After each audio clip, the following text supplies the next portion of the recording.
does not want to decouple. We want to de-risk.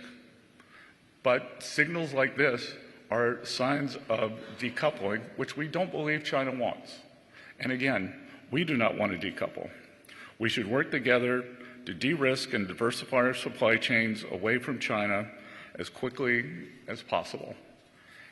China says that these rare earths are used in military materials and that they want to maintain peace in the world.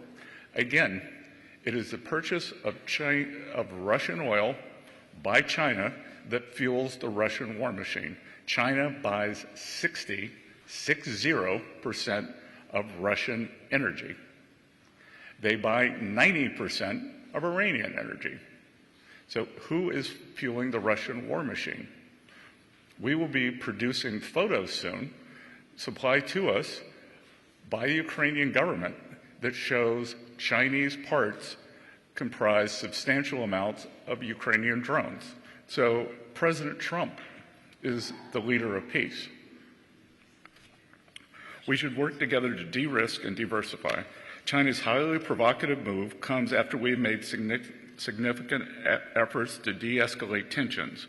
While there are substantial actions we could take, we'd rather not. I believe China is open to discussion, and I am optimistic that this can be de-escalated. Ultimately, we are confident in the strong relationship between President Trump and President Xi. We've had substantial communication with the Chinese over the past few days, and we believe that there will be more forthcoming this week. With that, we can now take your questions. Elliot? Great. Thank you. First question, Eamon Javers, CNBC. Thank you, Mr. Secretary. In your CNBC interview just now, you name-checked a Chinese negotiator, Li Chenggang, I believe is how you pronounce his name, from the Ministry of Commerce, as somebody who's particularly difficult to deal with. Is it your sense that there's a split politically inside the Chinese negotiating team, or do you think you're dealing with sort of a strategic good cop, bad cop kind of a relationship on the other side of the table? It's very difficult to know. Perhaps the vice minister who showed up here with very incendiary language on August 28th has gone rogue. Perhaps he's gone rogue. So we don't know. But what we do know is, as Ambassador Greer said, any backfilling that the Chinese are trying to do in terms of narrative, this was well flagged.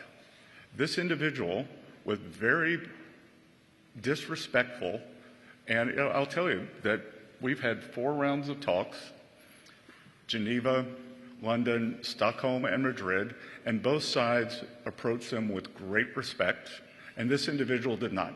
He showed up uninvited in Washington and said, quote, China will cause global chaos if the port shipping fees go through. So I don't believe that China wants to be an agent of chaos, and maybe they used to have the wolf warrior diplomats, so maybe he thinks he's a wolf warrior. We don't know.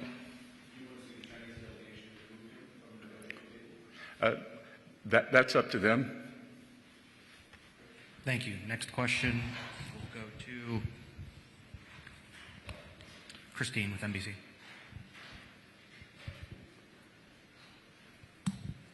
Thank you for this. Christine Romans, NBC News. What do you need to see specifically from the Chinese to avoid putting more tariffs on Chinese goods, as the president threatened on Friday? And are the two leaders still expected to meet in the next few weeks? I will say that I believe, as of last time I saw President Trump, which was last night, he is still expecting to see Party Chair Xi in Korea, and I'll let Jameson, Ambassador Greer, answer the first part. And the expectation is that this regulatory system is not implemented by the Chinese. They haven't implemented yet. They've put out a notice about it. Similarly, we've signaled our intent to raise tariffs if their system goes into effect. Our documents doing a tariff raise and potentially taking other export controls, these are drafted or in draft, so this is quite real. But our expectation is that they won't implement this and that we'll be able to be back to where we were a week ago, where we had the tariff levels we've agreed to, and we have the flow of rare earth magnets we agreed to. So much. Next question, we're going to go to Ed Lawrence with Fox. Thanks for taking the questions. So the Chinese have been pretty good at using this rare earth mineral trump card, for lack of a better term. So we're not talking about opening the Chinese market to U.S. trade. We're not talking about protecting intellectual property. Can there be a sustainable framework, a substantial framework with China? So there is room for a positive economic relationship with China. There certainly is. And we would much rather be talking about that than constantly be talking about rare earths. To paraphrase the Secretary in one of our recent meetings with the Chinese, this is the last time we want to be talking about rare earths with the Chinese. Fortunately, that is not the last time they want to be talking about it. The reality is there are a lot of areas where we can trade with the Chinese. Our trade is wildly imbalanced, so it needs to be more balanced. And there's a lot of, as the Secretary said, areas of risk. And so we need to be trading in areas that are low risk, that are low sensitivity. And there are a lot of areas where both the Chinese and us can frankly pick and choose sectors and goods that we should be trading, and services for that matter. And that's where these talks should be focused. Instead, we're constantly focused on the Chinese chokehold on the world of rare earths and rare earth materials. And there's an article in the paper today, a large Chinese fashion retailer just opened on Fifth Avenue in New York. It's a competitor to Zara and H&M. We welcome that. We'd also like to see more U.S. retailers on the ground in China, but Costco and Walmart have very big operations there. So again, our goal is not to decouple, it's to de-risk. It seems that China's not phased by our. It seems that China's not phased by our tariffs. What levers then do we have left? I can guarantee you, when we were in Geneva and the tariffs were 145%, they were phased. John Decker, Gray. Thank you, Mr. Secretary, Ambassador Greer. I really appreciate your taking the opportunity. I have a question for both of you about this upcoming case at the U.S. Supreme Court. It's an incredibly important case that could impact the constitutionality of the president's unilateral tariffs on America's trading partners. Really basic question for you, just to begin with. I have two questions for you. Why are the president's tariffs not taxes on imported goods? That's easy, because tariffs are a surcharge, not a tax. They could be paid by the exporter. They could be paid by the country. When you go and get your driver's license, you pay a fee. Is that a tax? Is it a tax? I'm asking you the question, sir. And I just appreciate the answer to it. Thank you. And if we, well, I'm giving you an answer that maybe you don't like. The other thing is, this case, and Ambassador Jameson is a lawyer. I'm not. As am I. Thank you. I won't tell you the one thing I agreed with Lennon on.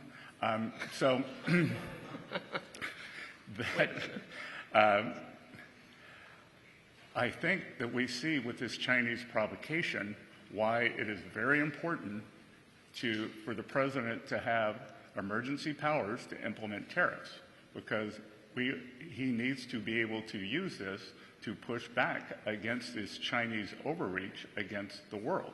So if it was not clear to anyone on the court before last week that the president needs emergency powers to protect the American people and the American economy, then it should be abundantly clear now.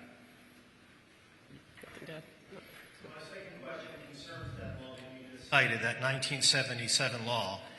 The question is about Brazil, the 50% tariffs on Brazil. Can you explain why they are being hit with 50% tariffs and why it falls under the umbrella of the International Emergency Economic Powers Act?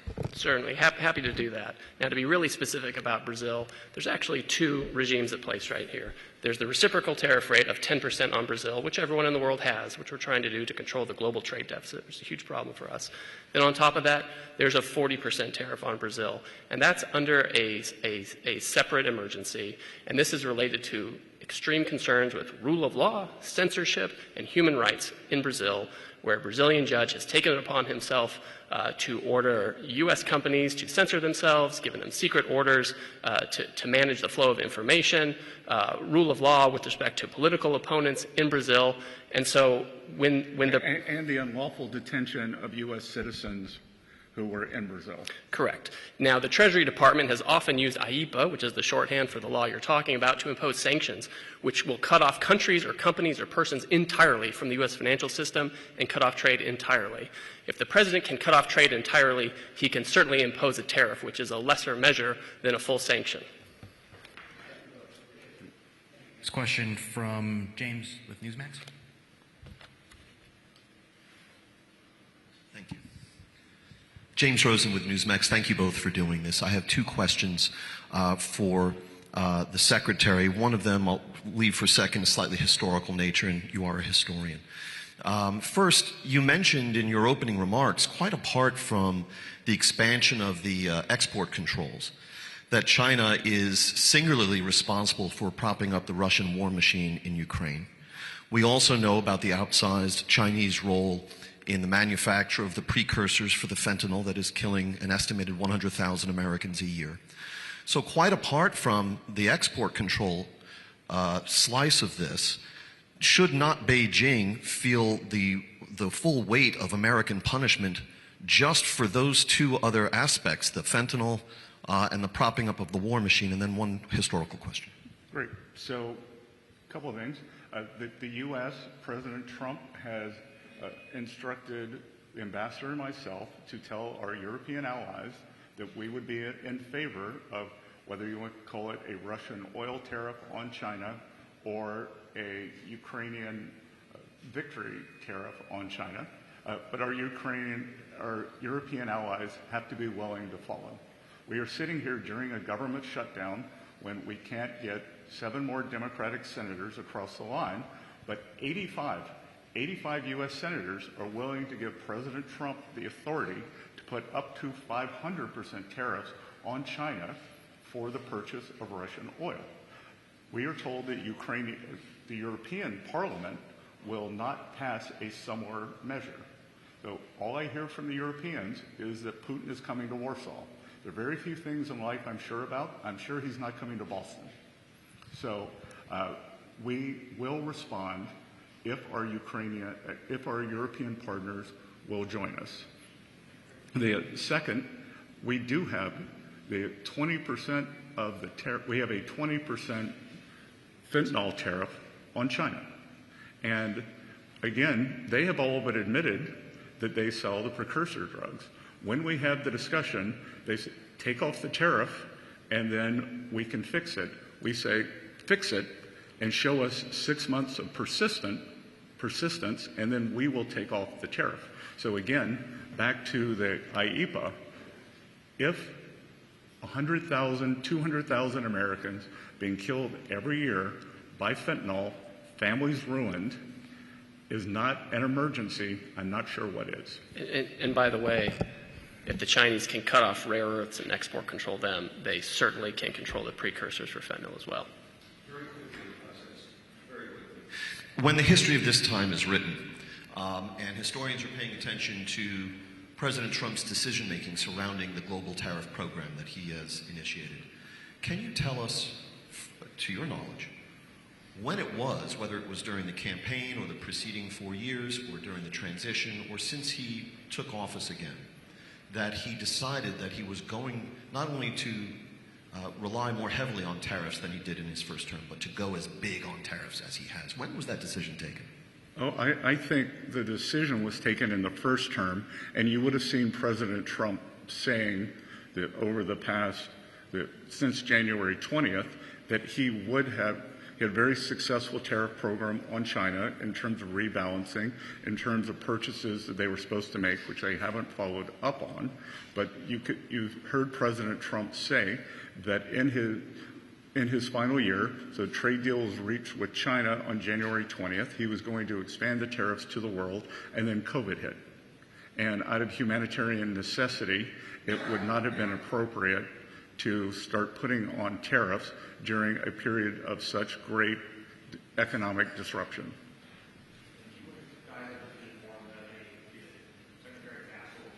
Meeting immediately after this, so we have time for one question. I'm going to go to the print folks in the back. Dimitri from the FT. Thank you, Dimitri, Financial Times. Ambassador Greer, I think you said that you don't expect China to implement the rare earths regime that had announced. Is that based on something that the Chinese said to you, or if not, what gives you that confidence? And then secondly, if the Chinese were to say we will delay implementation by, let's say, 6 months or 1 year, would that be enough for you to delay implementation or imposition of 100% tariffs and other countermeasures? Thank you. So the Chinese obviously will decide what they're going to do, right? That's not up to me. I'm just outlining our expectation for this program. Obviously at a minimum they have to delay it. Our expectation is that this never goes into effect because you can't. When you look at what happened with the rare earth magnets, they had a similar program that they implemented. And that program, the result was that they couldn't implement it. They didn't have enough people to organize it. Separate and apart from it being just wrong entirely, they actually couldn't implement it. And it took months and months to get the flow of magnets to something that was barely tolerable, right? Now, take that program, which was trying to deal with thousands of license applications, and multiply it by 1,000. That's what we're talking about. Because we're not just talking about the rare earths themselves. We're talking about many downstream products that contain those rare earths. Remember, 0.1%. If 0.1% of a product has a Chinese rare earth in it, it could be controlled by this. I mean, the scope and the scale is just unimaginable, and it cannot be implemented. And Dimitri, to follow up on that, right now we are currently in a 90-day roll on the tariffs. So is it possible that we could go to a longer roll in return for a delay? Perhaps. But all that's going to be negotiated in the coming weeks before the leaders meet in Korea. Thank you, everybody. With apologies again, they do have to get to another appointment right now. Thank you, Mr. Secretary. Thank you, Mr. Ambassador. Thank you. Thank you all.